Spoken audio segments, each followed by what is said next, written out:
Praise the Lord. I want to thank you for tuning in and got a good one for you today.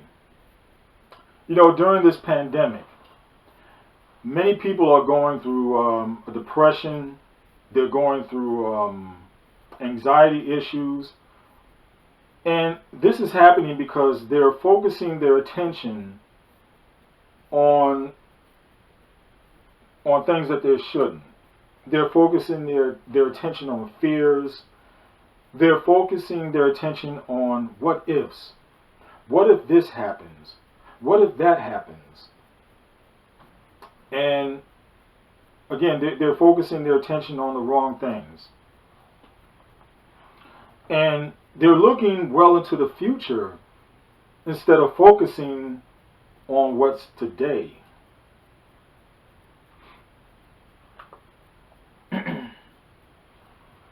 This pandemic has hit epic proportions when it comes to the United States. There have been pandemics before in other parts of the world, but this is truly a historic for the United States. And it's brought about many changes. Changes that most of us really don't want to go through. One of those is wearing a mask, being tested. And I haven't been tested for COVID-19, but my wife has, just from the fact of what entails in her job.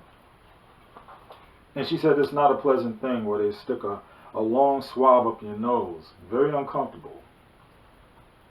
But like I said, there are many people who are going through a depression. There are many people who are going through anxiety issues. But while going through these issues, we're forgetting about God. Because fear has crept in. Fear has overtaken us. And because of this fear is the only thing we can think about. Fear is the only thing we can focus on.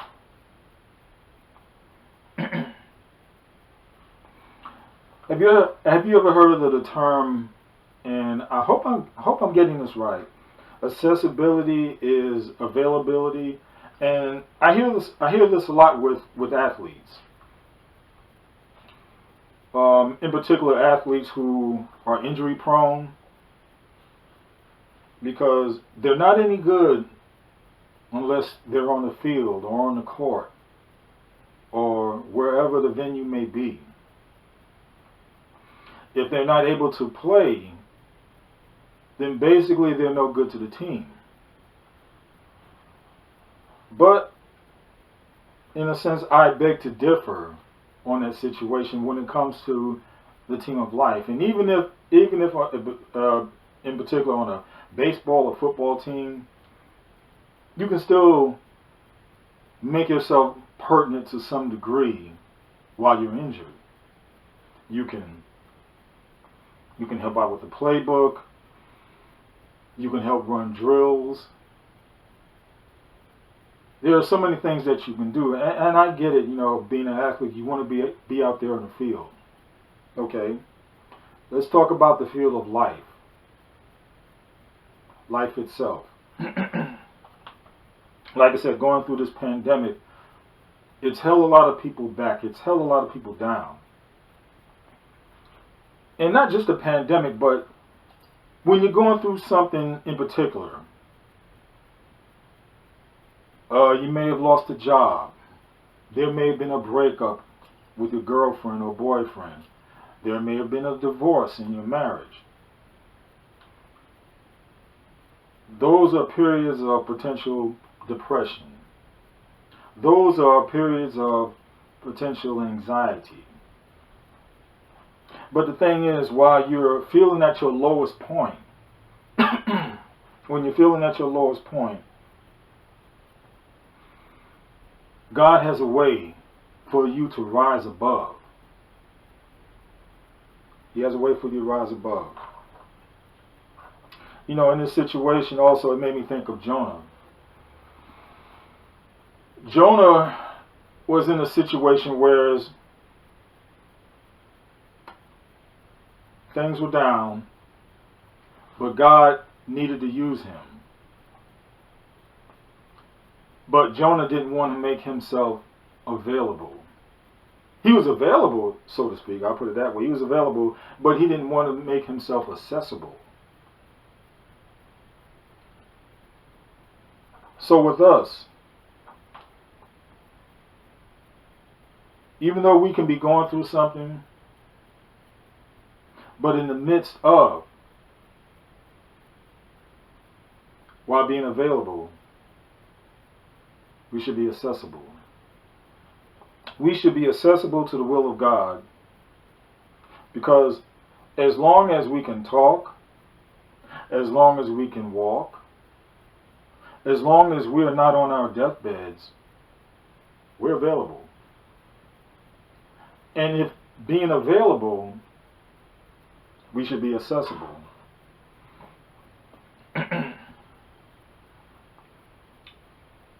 We should be accessible.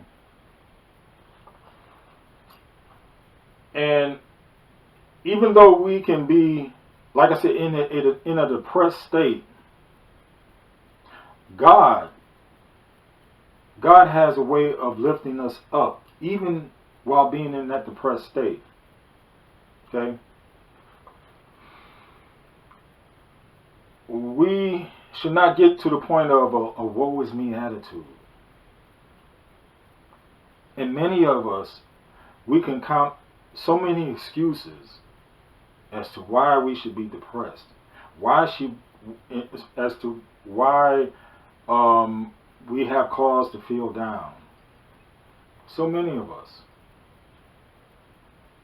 But God has a way out. God has a way to elevate us above whatever problem we're going through. And the key is, when you look to help others in the midst of whatever you're going through, God will turn the tables around for you.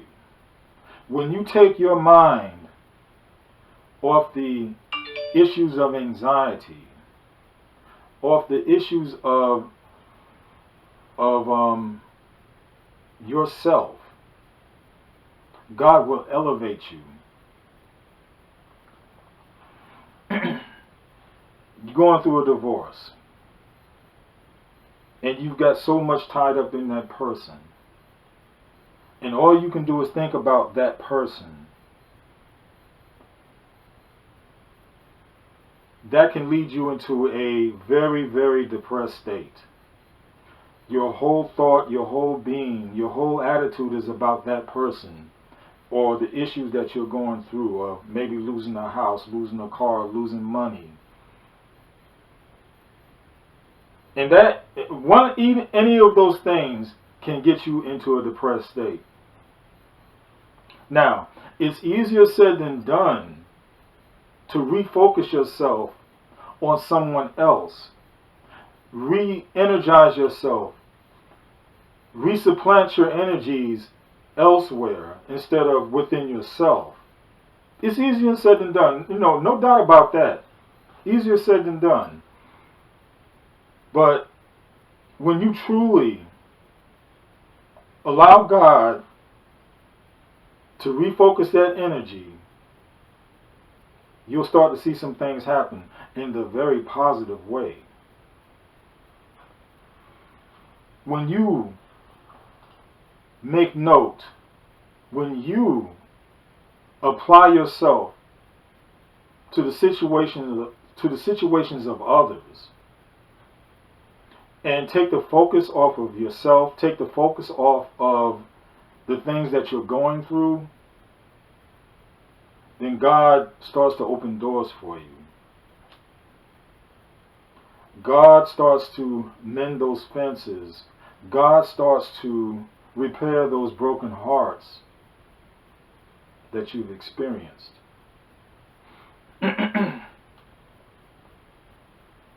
Yes. There is a way in the midst of feeling sorry for yourself. Make it an action. Be proactive, so to speak, as to helping someone else. Whether it be physically doing some good deed for someone else, whether it be monetarily for someone else, whether it be in a sense spiritual for someone else, whereas you can relate to someone who's going through something because you've been down that path before yourself. And it's such a gratifying feeling, even though at the back of your head, in the back of your mind,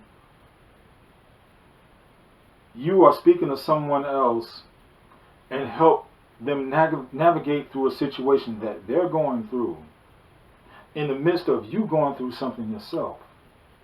But whilst you're doing that for someone else, it's helping to elevate your spirit within you. It's helping to make you grow as a person also. And it's taking the focus off of yourself.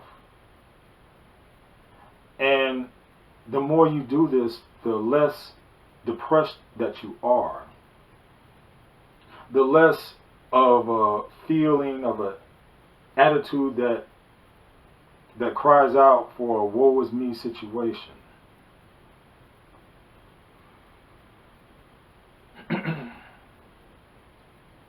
One thing is, or I should say maybe a couple things here, whereas try not to be around people who have that same depressed attitude as you. Get around people who are upbeat. Get around people who are not feeling sorry for themselves. Get around people who sing the praises of God and not turn to drink, not turn to drugs, not turn to an excess of women or excess of men. But be around people who are about the positive. Be around people who are about being upbeat. Be around people who are looking to help others. And in the process, maybe you can tag along and help them help others also. It's therapeutic. It's refreshing. It's a spiritual growth about that. God put us, or one of the reasons why God put us here is to do His will, to abide in Him, and also to be a help among others. Think about it this way. We all go through something. Constantly. We all go through something. Can you imagine if all of us were going through something, and we're going through something at the same time? Okay. Now it may be on this level, and it may be on this level.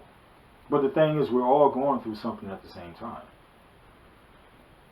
How selfish would it be for us to hold back in doing good until we have our stuff in order, until we have all our eggs in a row, so to speak?